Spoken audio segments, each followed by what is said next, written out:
ამერიკის მიერ საქართველოში მომუშავე კრიპტოკომპანიის დასანქცირების შემდეგ ფინანსთა სამინისტროს საგამოძიებო სამსახურმა ერთი პირი დააკავა.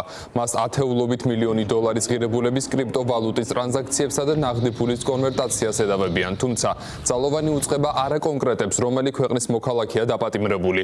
ცნობისთვის რამდენიმე დღის წინ ამერიკამ დაასანქცირა საქართველოში მოქმედი კრიპტოკომპანია, რომელიც ირანის რეჟიმს ეხმარებოდა. თამარ დემეტრაშვილმა უფრო მეტი იცის ამ თემის შესახებ, ის ახლა ფორმულას ეთერში ამოუერთდა. თამარ ეხლა არ ვიცით რა კომპანია, არ ვიცით ვინ დააკავეს. თემის ირგვლივ, რომელიც უკიდურესად მნიშვნელოვანია ქვეყნის რეპუტაციისთვის, ოცნების ხელისუფლება კითხვის ნიშნებს ტოვებს.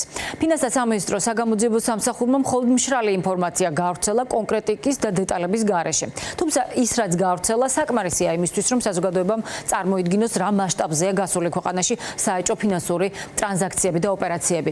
უწყება წერს, რომ საუბარია ათეულობით მილიონი დოლარის ღირებულების ვირტუალური აქტივების ტრანზაქციებსა და კონვერტაციაზე. არ კონკრეტდება არც თანხების ზუსტი ოდენობა. ირკვევა, რომ ეს ყველაფერი ხდებოდა ეროვნული ბანკის გვერდის ავლით და კომპანიას არ ჰქონდა გავლილი სავალდებულო რეგისტრაცია. ზუსტად ისევე, როგორც ეს შტატების მიერ სანქცირებულ კომპანია Shell-ით შემთხვევაში მოხდა.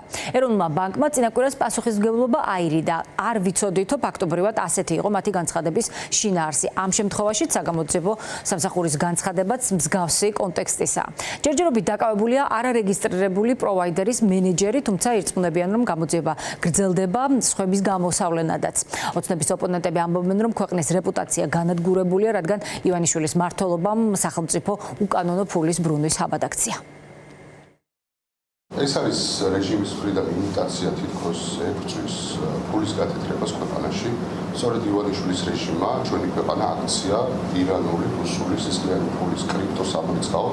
ამასთან დაკავშირებით არაერთი ჟურნალისტური გამოძიება ვიხილეთ და მათ შორის ეს არის ეროვნული ბანკის პასუხისმგებლობა დანის თავისუფალი ეკონომიკურ ზონაში, როდესაც რეგისტრირდება კომპანია, რომელიც დაკავშირებულია ივანიშვილთან, მარჯანიშვილთან, თანაინვესტირების ფონდთან, არა მხოლოდ ლოიალურია ეროვნული ბანკი, არამედ არ ახორციელებს მასზე დაკისრებულ მოვალეობას. სწორედ ამიტომ ჩვენი ქვეყანამ მიიღო უმძიმესი დარტყმა, რეპუტაციული ზიანი.